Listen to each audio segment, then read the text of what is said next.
tubig, halin naman sa Matabang River. Order na po ng pipe para mas madasig. Isa na lang to, we're still trying to apply for a water right sa Matabang River. Tawagan ko lang ang FWRB. But sila nyo ganing sa ila, ko lang tubig at bala. Karon niya gina-eksperyensya ang El Nino, luyag sang alkalde nga mapadasig ang pagdugang sang water supply sa Bacolod. Nico Delfin para sa DigiCast Negros.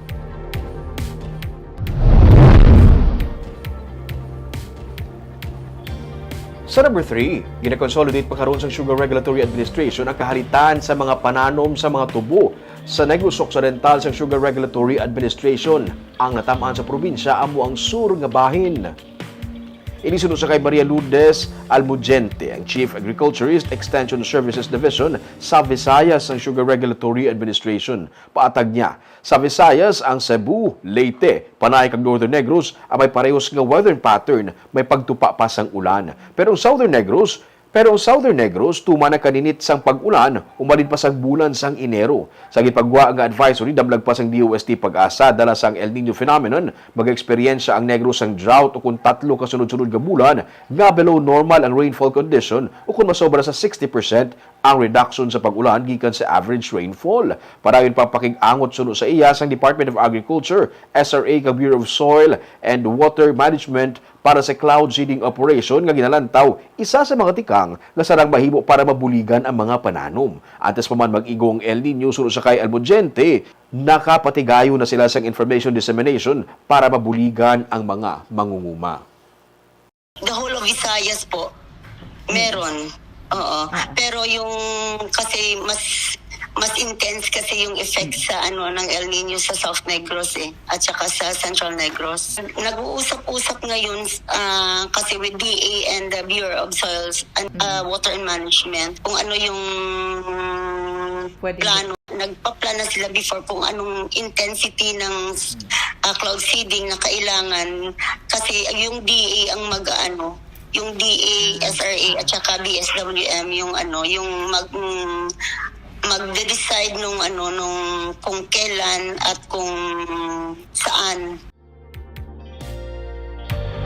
Sa number 2, wala sang klase sa Bacolod City sining hapon matapos ginsuspend ni Mayor Albi Benitez ang mga klase bangod sang kainiton sang panahon. Naglabot na sa 40 degrees Celsius ang heat index o kung na mabatyagan nga init sa lawas ng tao sa digman sa forecast ng DOST Pag-asa.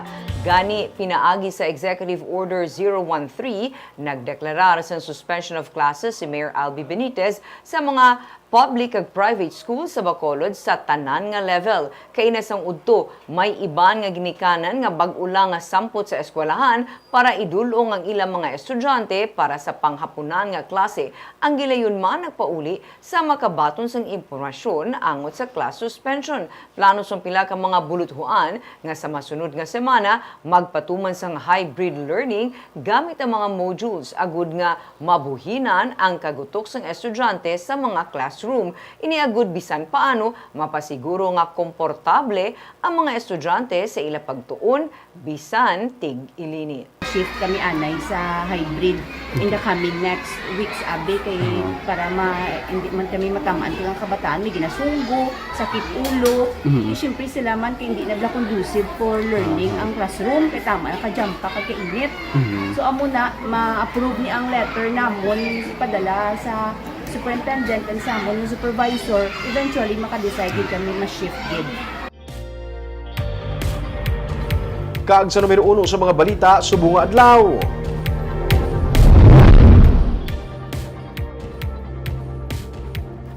Sa manasun nga semana, may mga eskwelahan sa gihapon sa Bacolod City nga half day lang sa gihapon ang klase bangod sang kainit sang panahon. May mga estudyante na abi nga nagmalasakit bangod sang kainit.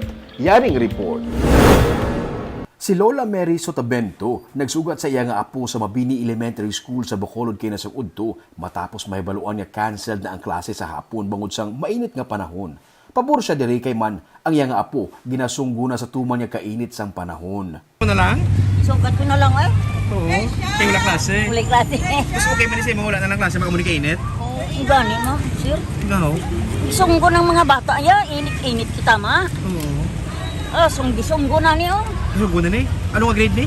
Before, Amo man si May Catherine Tanike, nga isa niya kabata, ginaubo. Ang isa, nagalain ng pamatsyag. Mas maayo nga ipaiway na lang kuno anay ang pagsulod sa klase kay tuman kainit.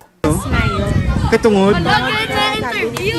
Hindi ka ano sir ang init sa classroom. Grabing init. Init. So okay na lang sa inyo, mapuli na lang. Ako nahaga na lang kasi anay, for the For meantime. the meantime lang sir. Kay last year amo man na eh. Ah, di sa'yo mo natabo. Di sa'yo natabo. Imo bata wala iginalain, matsyag na ubo. Naubo naman sa isa ko kabata kay galay na tumatsyag. Pero diri sa Mabini, hindi lang subong nga adlaw ang half day ang klase.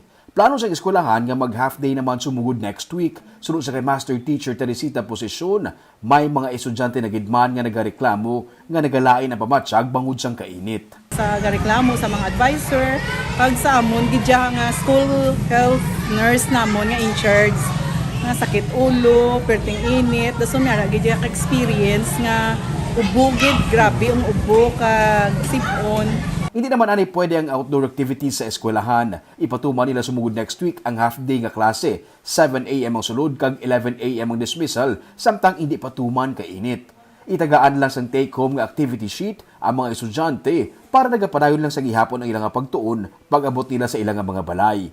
Maiban pagid yung mga eskwelahan sa Bacolod nga amo man sini ang plano. Subugod abis ang kahapon, naglabot na sa 40 degrees Celsius ang heat index o kung ang kainiton nga mabatsyagan sang tawo sa Negros Occidental. Sunod sa pag-asa, magapadayon ang strong El Nino tubtub sa bulan sang Mayo.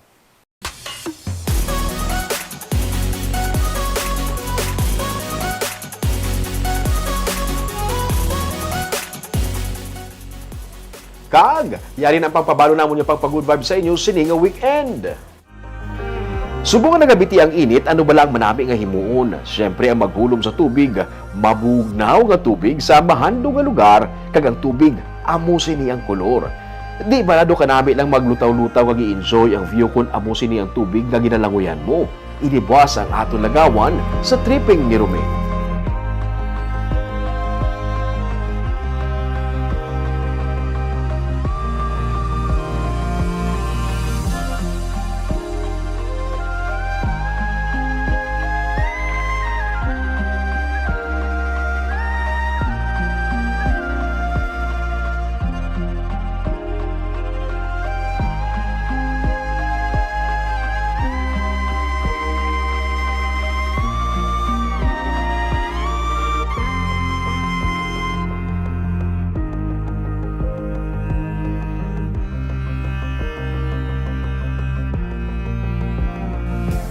Isa ka anay bar owner ang karon nagaserbi nga dishwasher sa restaurant ang nagbudig sa isa ka lalaki nga may diferensya sa pabinsaron. Istorya niya, naagyan niya ang kasubong nga sitwasyon pero sa bulig sa ilang mga nangin utod sa simbahan, siya ang natigayon nakabalik sa normal nga pangabuhi. Aton siya kilalahon sa baganihan sa Sunday. Barb, sa amo ni subong kainit sa panahon ang pinakanami bro magkaon cold kag mag-swimming. Ako may matinugnawon ko pero kay tungod nga sa tuman kainit subong dumambam ako sige matry ko. Dami hulog sa tubig. Kag amo to kulo sa tubig kanami gid. Masyado kainit mi. Kag of course Barb, kanami man sa katon storya Barb no inspiration sa tanan kung paano ginbuligan ang isa ka tawo nga may diferensya sa paminsaron. Kabay pa magpadayon ng sini kasubong sini nga mga klase sa Kag pangdamo pagid sila. Kaga po ito mga balita sa Negros subong adlaw. Kay man sa panahon karon importante nga may ihibalo ka sa nagkatabo sa imo nga palibot. Pero dapat balanse kag eksakto mga impormasyon. Parahan kami nga magapangalagad sa Negrosanon. Ako si Barbara Mijares. Tubtub sa Lunes, ako naman si Romeo Subaldo. Happy weekend!